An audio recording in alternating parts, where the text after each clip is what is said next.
ಕೆಚ್ಚಲು ಕುಯ್ದಿದ್ದಾರಲ್ಲ, ಅದು ತುಂಬ ಅಮಾನವೀಯ. ಅವರು ಮನುಷ್ಯರೇ ಅಲ್ಲ. ಚಾಮರಾಜಪೇಟೆಯಲ್ಲಿ ಕಾನೂನು ವ್ಯವಸ್ಥೆ ಯಾವ ಥರ ಇದೆ, ಯಾವ ಥರ ಆಗಿದೆ ಅಂತ?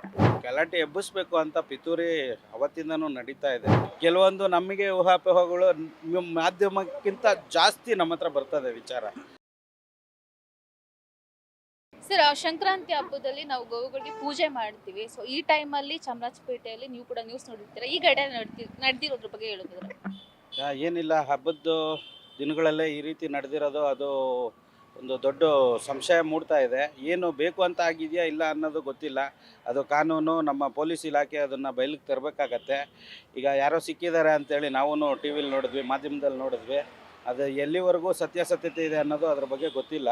ಬಟ್ ಏನೇ ಆಗಲಿ, ಮಾಡಿರೋ ಒಂದು ಕೆಲಸ ಏನು ಕೆಚ್ಚಲು ಕುಯ್ದಿದ್ದಾರಲ್ಲ, ಅದು ತುಂಬ ಅಮಾನವೀಯ. ಅವರು ಮನುಷ್ಯರೇ ಅಲ್ಲ.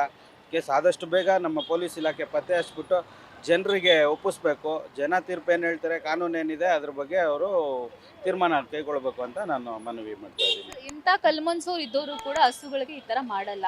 ಸೊ ಇವಾಗೇನೋ ಅರೆಸ್ಟ್ ಮಾಡಿದ್ದಾರೆ ಅವ್ರನ್ನ. ಬಟ್ ಏನೋ 10 ವರ್ಷಗಳಿಂದ ಅವ್ರ ತಲೆ ಸರಿ ಇರಲಿಲ್ಲ, ಮತ್ತೇನೋ ಡ್ರಿಂಕ್ಸ್ ಮಾಡಿ ಅವರು ನಶೆಯಲ್ಲಿ ಮಾಡಿದ್ದಾರೆ ಅಂತ ಹೇಳ್ತಿದ್ದಾರೆ. ಸೊ ಇದು ನಂಬೋ ಮಾತಾ? ನೀವು ಕೂಡ ನಂಬ್ತೀರಾ ಅಂತ? ಇಲ್ಲ, ಇದನ್ನು ಯಾವುದೇ ರೀತಿ ನಂಬಕ್ಕಾಗಲ್ಲ.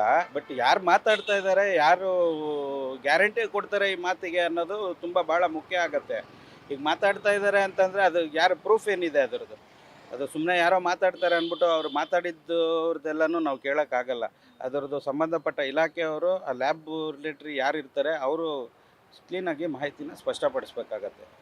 ನೀವು ಚಾಮರಾಜಪೇಟೆಯಲ್ಲಿ ಇರೋದ್ರಿಂದ ಈ ಮಾತು ಕೇಳ್ತಿರೋದು. ಯಾಕಂದ್ರೆ ಅವ್ರು ಆ ಒಂದು ವ್ಯಕ್ತಿ 10 ವರ್ಷದಿಂದ ತಲೆ ಸರಿ ಇಲ್ಲ ಅಂತಂದ್ಮೇಲೆ ಬ್ಲೇಡ್ ಇಟ್ಕೊಂಡು ಜೇಬಲ್ಲಿ ಓಡಾಡ್ತಾ ಇದ್ದಾರೆ. ಅಂದರೆ ಅರೆಸ್ಟ್ ಮಾಡಿದಾಗಲೂ ಕೂಡ ಬ್ಲೇಡ್ ಸಿಕ್ತಂತೆ ಅವ್ರ ಜೇಬಲ್ಲಿ. ಅದಕ್ಕಾಗಿ ಅಂದರೆ ಇಲ್ಲಿ ಚಾಮರಾಜಪೇಟೆಯಲ್ಲಿ ಕಾನೂನು ವ್ಯವಸ್ಥೆ ಯಾವ ಥರ ಇದೆ, ಯಾವ ಥರ ಆಗಿದೆ ಅಂತ? ಇಲ್ಲ, ಚಾಮರಾಜಪೇಟೆ ಬಂದು ನಮ್ಮ ಸೆನ್ಸಿಟಿವ್ ಏರಿಯಾ. ಒಳ್ಳೆ ಜನ, ಒಳ್ಳೆ ವಾತಾವರಣ, ತುಂಬ ಒಳ್ಳೆ ಚೆನ್ನಾಗಿದೆ ಇಲ್ಲಿ. ಇಲ್ಲಿ ಗಲಾಟೆ ಎಬ್ಬಿಸ್ಬೇಕು ಅಂತ ಪಿತೂರಿ ಅವತ್ತಿಂದನೂ ನಡೀತಾ ಇದೆ.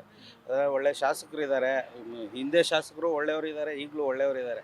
ಜನ ಚೆನ್ನಾಗಿದೆ, ಒಳ್ಳೆ ಪ್ರಾಪರ್ಟಿ ಬೆಲೆ ಬಂದಿದೆ. ಎಲ್ಲೆಲ್ಲಿಂದನೂ ಚಾಮರಾಜಪೇಟೆ ಅಂತಂದರೆ ಹೆಸರುವಾಸಿ. ಇದು ಕಾಮನ್ ಪ್ರಾಬ್ಲಮ್ ಇದೆ ಇವತ್ತು. ಬಟ್ ಪತ್ತೆ ಹಚ್ಚಬೇಕಾಗಿರೋದು ಡಿಪಾರ್ಟ್ಮೆಂಟ್ ಕೆಲಸ. ಅವ್ರೇನು ಮಾಡ್ತಾರೆ, ಜನ ಅಲ್ಲಿವರೆಗೂ ಅವರಿಗೆ ಆ ಬಿಸಿ ಇದ್ದೇ ಇರುತ್ತೆ. ಆದಷ್ಟು ಬೇಗ ನೀವು ತನಿಖೆ ಮಾಡಿ ತೊಗೊಂಬನ್ನಿ. ಅಂತೆ ಇದಕ್ಕೆಲ್ಲನೂ ಯಾರೂ ಕಿವಿಗೆ ಕೊಡಬೇಡಿ ಅಂತ ಹೇಳೋಕೆ ಇಷ್ಟಪಡ್ತೀನಿ.